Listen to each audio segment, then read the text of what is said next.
नमस्कार बच्चों, स्वागत है आप सभी का हमारे YouTube चैनल में। जैसा कि आप सभी जानते हैं, वार्षिक परीक्षाएं MP बोर्ड की बहुत नज़दीक है। उसको ध्यान में रखते हुए ये वीडियो तैयार किया गया है। इसमें हमने कुछ इम्पोर्टेंट प्रश्नों को यहाँ शामिल किया है जो परीक्षा के दृष्टिकोण से बहुत उपयोगी हैं।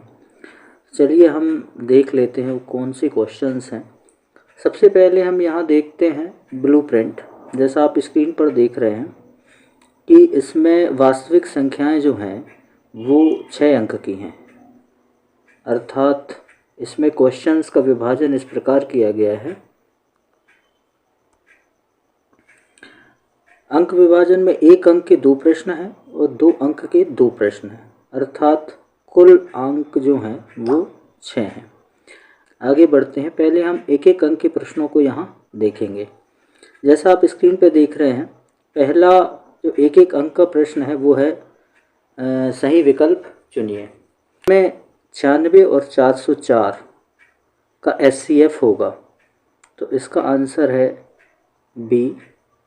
इसे हम 96 का गुणनखंड निकाल लेंगे, तो गुणनखंड आपका 2 से डिवाइड करके 48 बार, फिर 2 से डिवाइड करेंगे तो 24 बार, फिर 2 से डिवाइड करेंगे 12 बार, फिर 2 से डिवाइड करेंगे 6 बार, फिर 2 से डिवाइड करेंगे 3 और फिर 3 से डिवाइड करेंगे 1।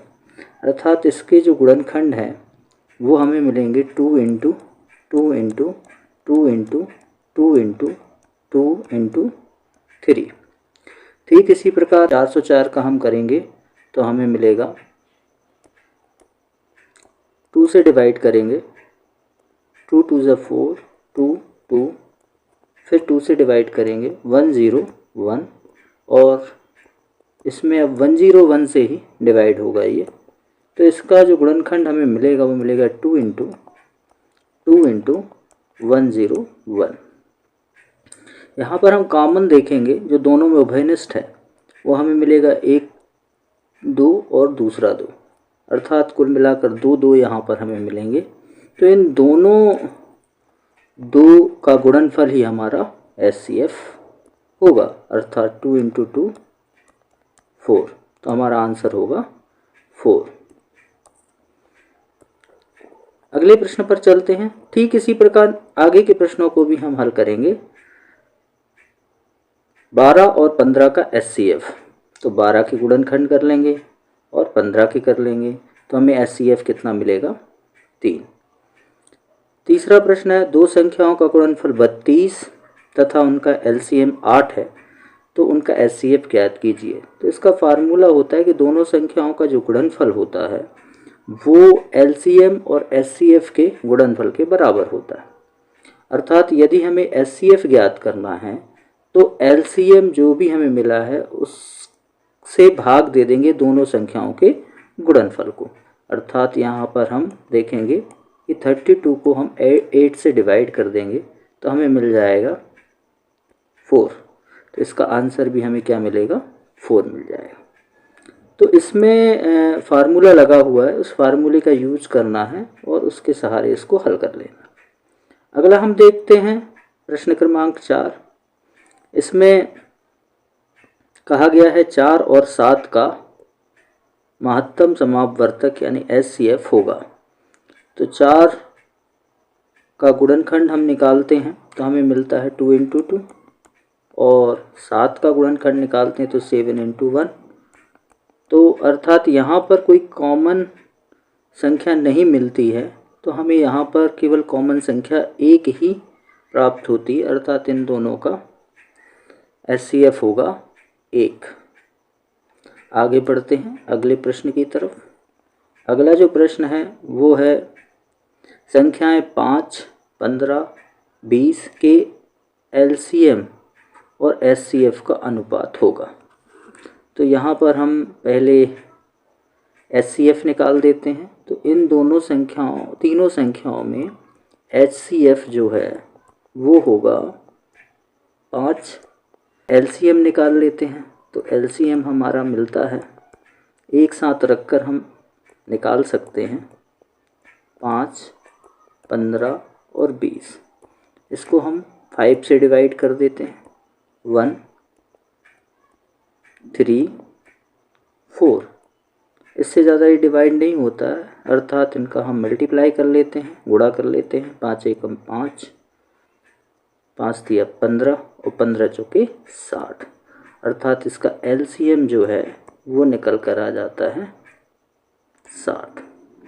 अब चूंकि इसमें ये कहा गया है एलसीएम और एचसीएफ का अनुपात, तो इन दोनों को हम डिवाइड करेंगे, एलसीएम और एचसीएफ को, अर्थात 60 और 5 को डिवाइड करेंगे। तो 5 से डिवाइड किया 1 और 5 से डिवाइड किया 12, तो इसका आंसर आ जाएगा डी। इस तरह हम इसको हल कर सकते हैं। लगभग इसमें एक एक अंक के जो प्रश्न हैं वो सामान्यतः आपको एचसीएफ, एलसीएम इनसे ही संबंधित प्रश्नों को ज़्यादा पूछा गया है।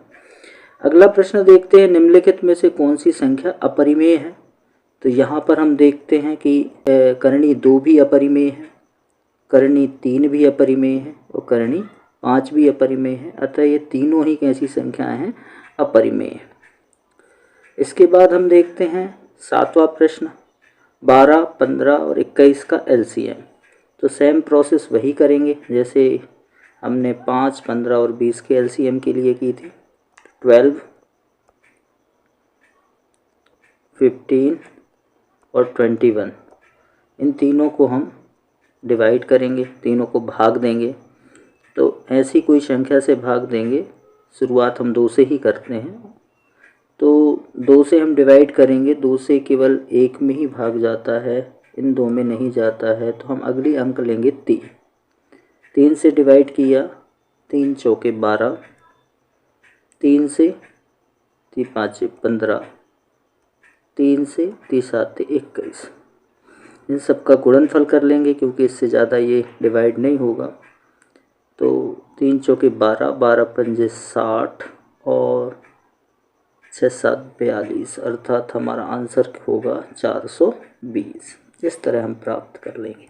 एक एक नंबर के जो प्रश्न होंगे उन्हें शॉर्ट तरीके से हमें हल कर लेना है, जिसमें समय हमें कम लगे। आगे बढ़ते हैं अगले प्रश्नों की ओर। अगला जो है वो रिक्त स्थानों की पूर्ति कीजिए। रिक्त स्थानों की पूर्ति में है संख्याओं 8, 9 और 25 का एचसीएफ। तो 8, 9 और 25 इनका एचसीएफ होगा 1। करणी 2 एक खाली स्थान संख्या है, तो कैसी संख्या है, अपरिमेय संख्या है। 135 और 225 का एचसीएफ, तो इनको हम गुणनखंड के जरिए ज्ञात कर सकते हैं, अर्थात हमें आंसर मिलेगा 45। अगली संख्या है 3 करणी 2 एक खाली स्थान संख्या है, तो ये संख्या भी कैसी है, अपरिमेय। इस तरह हम खाली स्थान को सॉल्व कर लेंगे। आगे बढ़ेंगे सत्य असत्य। तो सत्य असत्य में हम देख रहे हैं प्रश्न दिए हुए हैं। पहला है एक प्राकृत संख्या का अभाज्य गुणनखंड उनके गुणनखंडों के क्रम को छोड़ते हुए अद्वितीय होता है। तो ये कथन कैसा है, सत्य है।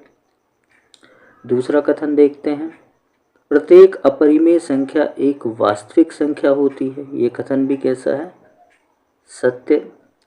प्रत्येक वास्तविक संख्या एक अपरिमेय संख्या होती है, तो ये कथन कैसा है, गलत, क्योंकि वास्तविक संख्या में आपकी परिमेय भी आती हैं और अपरिमेय, तो यहाँ पर प्रत्येक वास्तविक संख्या अपरिमेय नहीं हो सकती। आगे बढ़ते हैं हम प्रश्न क्रमांक 4 पर। 15 और 21 का एलसीएम 105 है। तो एलसीएम निकालने का तरीका पिछले उसमें देखा ही हुआ है हमने। 15 और 21 को हम एक साथ रख के डिवाइड करेंगे तो 3 से डिवाइड होता है, 3 5 15 और 3 का 7 बार जाएगा, अर्थात यहाँ पर मल्टीप्लाई कर लेंगे 3 × 5 × 7, 3 5 15, 15 7 105, अर्थात हमारा ये कथन कैसा है, सत्य है। 1 बटे करणी 2 एक परिमेय संख्या है, तो ये कथन कैसा है, गलत। कैसा कथन है ये? गलत है, क्योंकि ये संख्या कैसी है? अपरिमेय है। आगे बढ़ते हैं अगले प्रश्न की ओर। दो संख्याओं का गुणनफल उनकी एचसीएफ और एलसीएम के गुणनफल के बराबर होता है। तो इसका यूज करते हैं इस सूत्र का हम। तो इस ये कथन कैसा है? सही है। 26 और 91 का एचसीएफ 13 है, तो इसका भी हम गुणनखंड करके एचसीएफ निकाल सकते हैं, तो क्या होगा? तो ये कथन कैसा है? सत्य। तो इस तरह हम एक एक नंबर के जो प्रश्न हैं उनको यहाँ पर हल कर सकते हैं। आगे बढ़ते हैं अगले प्रश्न की ओर। अगला प्रश्न है सही जोड़ी मिलाइए। तो अपनी दो संख्या है, कैसी है? अपरिमेय है। 9 और 27 का एलसीएम 27 है, 306 और 657 का एचसीएफ 9 है। तो इस तरह हम इन प्रश्नों को हल कर सकते हैं। आगे के प्रश्न हम नेक्स्ट वीडियो में देखेंगे, जो कि 2-2 अंक के प्रश्न हैं। उन प्रश्नों पर हम आगे की वीडियो में चर्चा करते हैं। धन्यवाद।